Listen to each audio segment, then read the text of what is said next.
ये previous year questions की series चल रही है।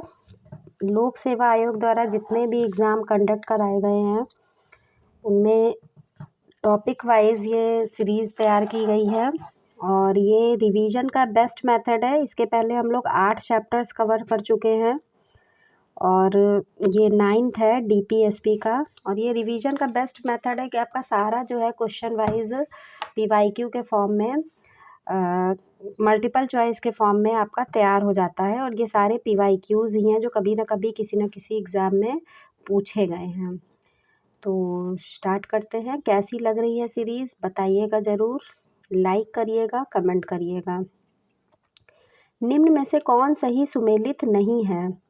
तो राज्य लोक कल्याण की अभिवृद्धि 37 में, राज्य द्वारा अनुसरणीय कुछ नीति 39 और सहकारी समितियों का संवर्धन 43B, अंतर्राष्ट्रीय शांति एवं सुरक्षा 51। तो ये 30 पहला वाला ही गलत है। तो राज्य द्वारा अनुसरणीय कुछ नीति तत्व 39 में है और सहकारी समितियों 43B और अंतर्राष्ट्रीय शांति की बात 51 में कही गई है। तो जो ये पहला है राज्य लोक कल्याण की अभिवृद्धि, ये 38 में कही गई है, ना कि 37 में।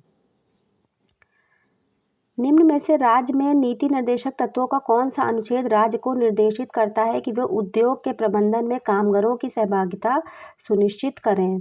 तो ये 43A में है। भारतीय संविधान के भाग 4 में राज्य के नीति निर्देशक तत्व के अनुच्छेद 43A राज्य को निर्देशित करता है कि वह उद्योग के प्रबंधन में कामगारों की सहभागिता को सुनिश्चित करें। इस अनुच्छेद को संविधान में 42वें संविधान संशोधन अधिनियम 1976 द्वारा शामिल किया गया है। भारत के संविधान के किस भाग में राज्य के नीति निर्देशक तत्वों का वर्णन है? तो भाग 4 में है, 36 से 51 तक। निम्नलिखित में से भारत के संविधान के किस अनुच्छेद में पर्यावरण संरक्षण एवं संवर्धन तथा वन व वन्यजीव की रक्षा का प्रावधान पाए जाते हैं? तो ये केवल राज्य के नीति निर्देशक तत्व या मूल कर्तव्य, तो दोनों में है, ये A और B। भारत के संविधान के राज्य के नीति निर्देशक तत्व तथा मूल कर्तव्यों के पर्यावरण संरक्षण एवं संवर्धन तथा वन्य व अन्य जीव की रक्षा के प्रावधान पाए जाते हैं।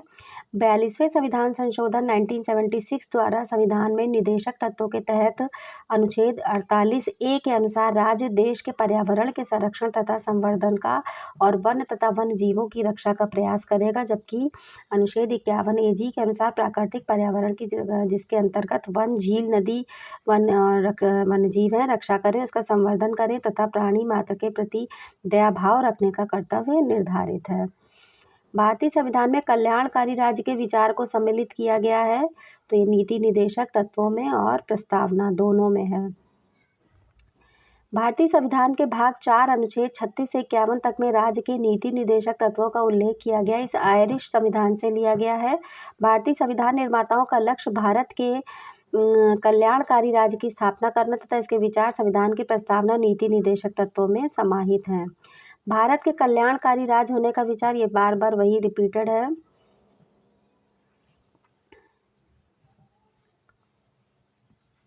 राज्य के नीति निर्देशक तत्व सहज अध्ययन के लिए निम्न में से कौन से भागों में विभाजित किए जा सकते हैं? तो समाजवादी, गांधीवादी और उदार बौद्धिकवादी, ये तीनों में ही विभाजित हैं। संविधान के अनुच्छेद 36 से 51 तक राज्य के नीति निर्देशक तत्वों से संबंधित है। संविधान में नीति निर्देशक तत्वों की संकल्पना आयरलैंड के संविधान से ली गई है। राज्य के नीति निर्देशक तत्व केंद्र अथवा राज्यों की सरकारों को संदर्भित ऐसे निर्देश हैं जो देश की शासन व्यवस्था में मूलभूत तत्व हैं। ये तत्व उन उद्देश्यों को प्रतिपादित करते हैं जो भारत के शासन का आधार है। भारत का संविधान भारत में आर्थिक, सामाजिक और राजनीतिक न्याय स्थापित करने का उद्देश्य रखता है। ये निर्देशक तत्व वस्तुतः उसी उद्देश्य की पूर्ति के लिए राज्य का मार्गदर्शन करते हैं। निर्देशक तत्वों का मुख्य उद्देश्य भारत में आर्थिक एवं सामाजिक लोकतंत्र की रचना करना तथा कल्याणकारी राज्य की स्थापना करना है। नीति निर्देशक तत्व समाजवाद, गांधीवाद और उदार व्यक्तिवाद का सृजन करते हैं। निर्देशक तत्व कोई संवैधानिक अधिकार नहीं अतः किसी न्यायालय द्वारा इन्हें कार्यान्वित करने के लिए बाध्य नहीं किया जा सकता है। कल्याणकारी राज्य का उद्देश्य,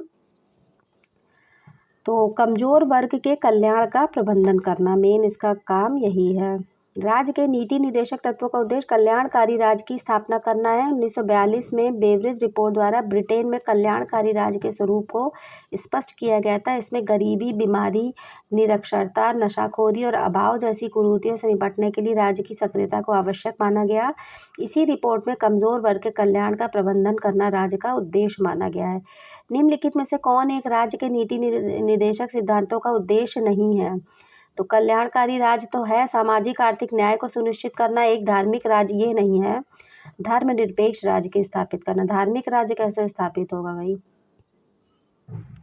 नीति निदेशक सिद्धांत का उद्देश्य धार्मिक राज्य की स्थापना करना नहीं है। इसका उद्देश्य लोक कल्याण की अभिवृद्धि के लिए सामाजिक आर्थिक न्याय व्यवस्था की स्थापना करना। संविधान के भाग 4 में अनुच्छेद 36 से 51 तक में समाविष्ट राज्य के नीति निर्देशक तत्व हमारे संविधान को अनोखी विलक्षणता प्रदान करते हैं। राज्य के नीति निदेशक सिद्धांतों का उद्देश्य सामाजिक और आर्थिक प्रजातंत्र को स्थापित करना है। समान कार्य के लिए समान वेतन भारत के संविधान में सुनिश्चित किया गया है। एक राज्य के नीति निदेशक सिद्धांतों का अंग है, तो 39D में उपबंधित है। समान कार्य के लिए ये बार बार जो क्वेश्चन रिपीट हो रहा है मैं उनको नहीं पढ़ूंगी।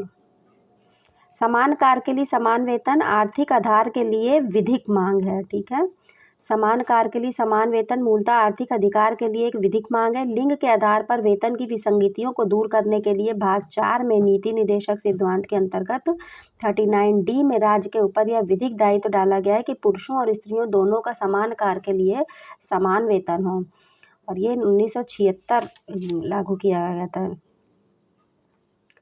पारिश्रमिक अधिनियम 1976 लागू किया गया था इसको करने के लिए। निम्नलिखित में से कौन सा राज्य की नीति के निदेशक तत्वों में निहित नहीं है? अपराधों के लिए दोष सिद्धि के संबंध में संरक्षण, प्राण और दैहिक स्वतंत्रता का संरक्षण, अल्पसंख्यक वर्गों के हितों का संरक्षण, पुरुषों और स्त्री दोनों का समान कार्य के लिए समान वेतन हो। निहित है पूछा गया है तो यही वाला होगा, बाकी तो सब फंडामेंटल राइट्स में है। निम्नलिखित में से कौन सा एक नीति निदेशक तत्व है?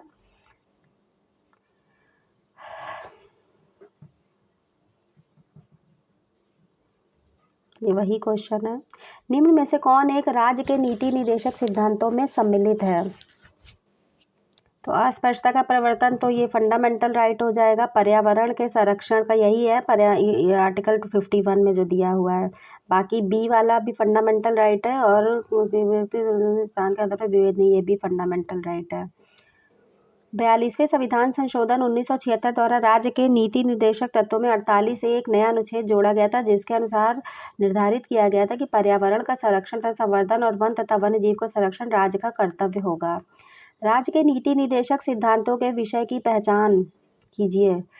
तो कौन कौन से होंगे? अस्पृश्यता निषेध नहीं होगा, तो 4 जहाँ जहाँ हो उसको हटा दिया जाएगा। बालाश्रम भी नहीं होगा, 3 भी हटा दीजिए। बचा 1 और 2। मद्य निषेध, फैक्ट्रियों में बाल श्रम, तो 1 होगा इसका, यानी सी आंसर करेक्ट होगा।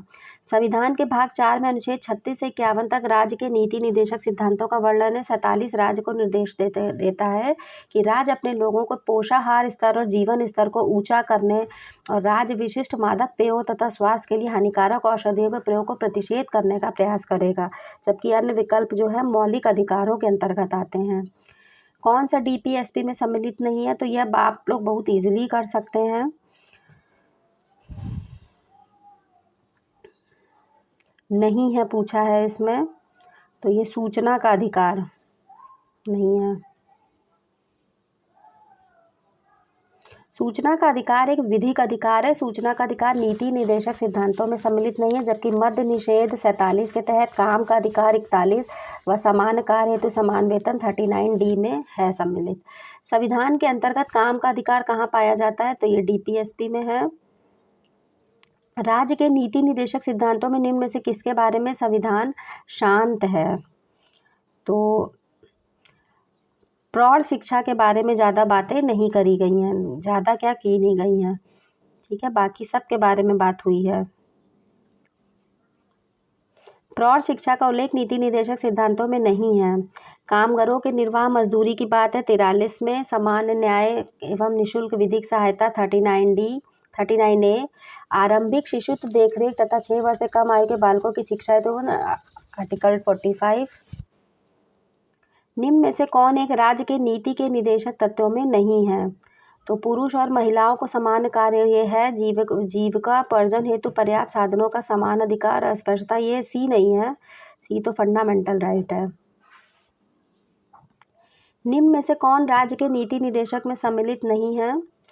तो इसमें समान कार्य ये है, जीवन यापन पर सरकार की परिस्थितियां न्यायोचित, यही अस्पृश्यता नहीं है। निम्नलिखित में से कौन एक राज्य का नीति निदेशक तत्व नहीं है? तो ये फंडामेंटल राइट है, बाकी सब मद्य निषेध, गौ संरक्षण, पर्यावरण संरक्षण, ये सब हैं। 46वें संविधान संशोधन अधिनियम 2002 द्वारा शिक्षा के अधिकार को अनुच्छेद 21 के अंतर्गत मूल अधिकारों की श्रेणी में शामिल कर दिया गया। इसके तहत राज्य 6 वर्ष से 14 वर्ष तक की आयु के सब बालकों के लिए निःशुल्क और अनिवार्य शिक्षा देने का प्रावधान किया गया है। निम्न में से कौन DPSP से संबंधित नहीं है? तो अब ये बड़े ईजिली किए जा सकते हैं। भेदभाव, यही आंसर डी हो जाएगा, राजकीय नियुक्ति में भेदभाव का निषेध, क्योंकि ये फंडामेंटल राइट है। निःशुल्क विधिक सहायता 39A में होता है, नागरिक समान वेतन वो 39D में होता है, समान कानूनी संहिता अनुच्छेद 44 तथा कार्यपालिका से पृथक्करण जो है अनुच्छेद 50 के अंतर्गत है। जबकि राजकीय नियुक्तियों में भेदभाव के निषेध का वर्णन मौलिक अधिकार में अनुच्छेद 16 में किया गया है। भारतीय संविधान का कौन सा भाग अंतर्राष्ट्रीय शांति और सुरक्षा के प्रति करता है? तो ये DPSP ही है, आर्टिकल 51 में। 51 में यह प्रावधान किया गया है कि राज्य अंतर्राष्ट्रीय शांति और सुरक्षा की अभिवृद्धि को राष्ट्रों के बीच न्याय संगत और सम्मानपूर्ण संबंधों को बनाए रखने का, संगठित लोगों से एक दूसरे के व्यवहारों में अंतर्राष्ट्रीय विधि एवं संधि बाध्यताओं के प्रति आदर बढ़ाने का, अंतर्राष्ट्रीय विवादों को मध्यस्थता के द्वारा निपटारे के लिए प्रोत्साहन देने का तथा राष्ट्रों के बीच न्याय संगत और सम्मानपूर्ण संबंधों को बनाए रखने का प्रयास करेगा। भारत के संविधान में अंतर्राष्ट्रीय शांति तथा सुरक्षा को प्रोत्साहन देना सन्निहित है DPSP में। भारत के निम्नलिखित में से किसके अंतर्गत पंचायती राज प्रणाली की व्यवस्था की गई है? तो ये भी जो है DPSP की ही देन है। 40 में बात की गई है और 36 to 51 DPSP है। तो 40 में प्रावधान है, राज्य ग्राम पंचायतों के संगठन के लिए कदम उठाएगा, इनके स्वायत्त शासन की इकाइयों के रूप में कार्य करने के लिए शक्तियां व प्राधिकार प्रदान करेगा। ग्राम पंचायतों के गठन और उनको मजबूत करने पर गांधी दर्शन का प्रभाव स्पष्ट रूप से दिखाई देता है। कौन सा एक DPSP के दर्शन से मिलता है, गांधी के दर्शन से मिलता है? तो ये ग्राम पंचायतों को मजबूत करना। राज्य के नीति निदेशक सब वही हैं।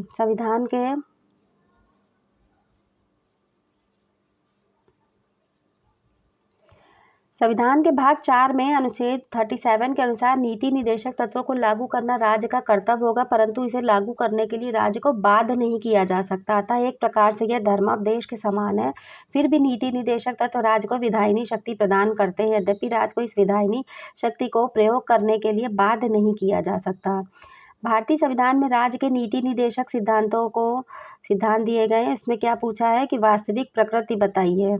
देश के शासन में मूलभूत महत्व के हैं, न्यायालय द्वारा लागू नहीं कराए जा सकते, राज्य का कर्तव्य है कि विधि निर्माण में उनका सम्मान करे। तो ये तीनों ही है,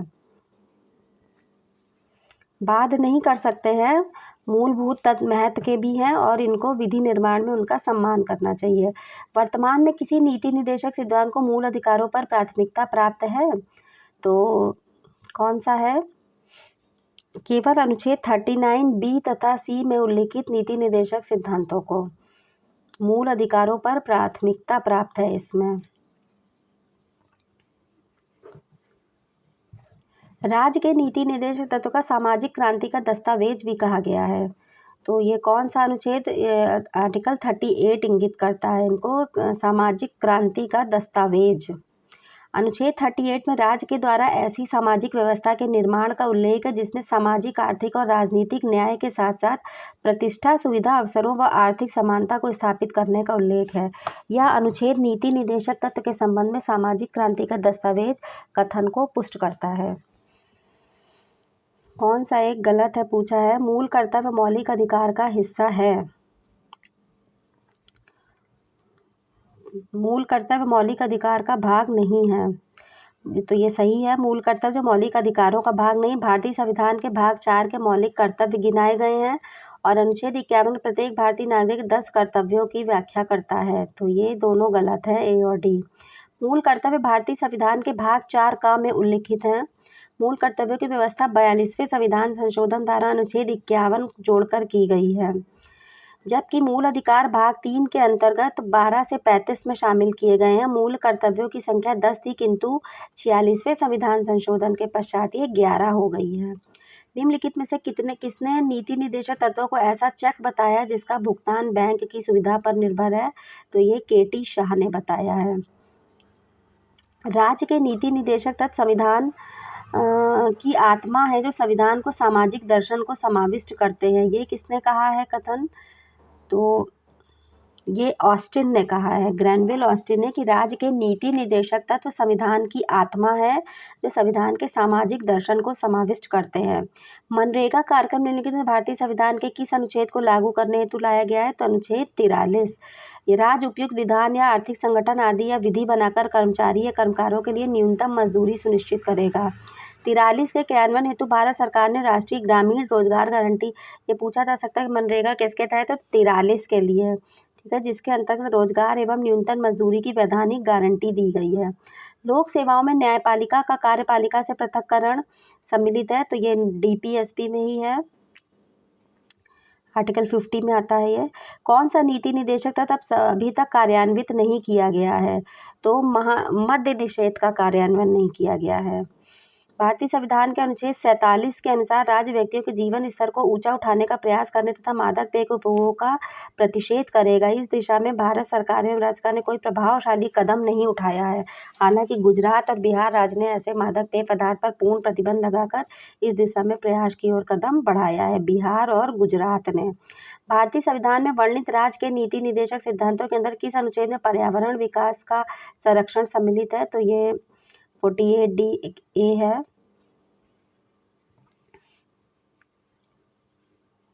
संविधान में राज्य के नीति निर्देश में निम्न में से किसके बारे में कुछ नहीं कहा गया है? तो ये वयस्क शिक्षा के बारे में कुछ नहीं कहा गया है।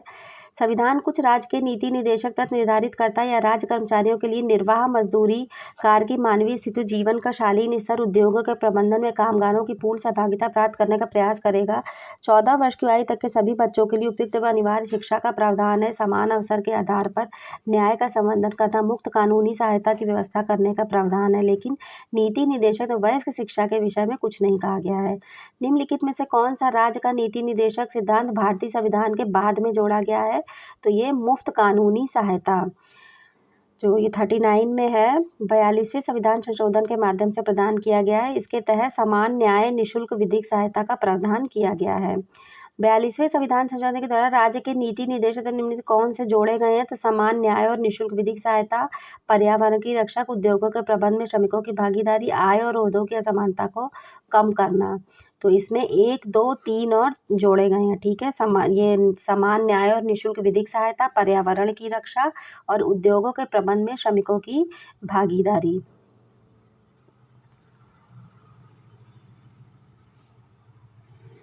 39A जो है समान न्याय निःशुल्क विधिक सहायता जोड़ा गया। 43 का उद्योगों के प्रबंध में श्रमिकों की भागीदारी और 48 का में पर्यावरण संरक्षण से संबंधित है।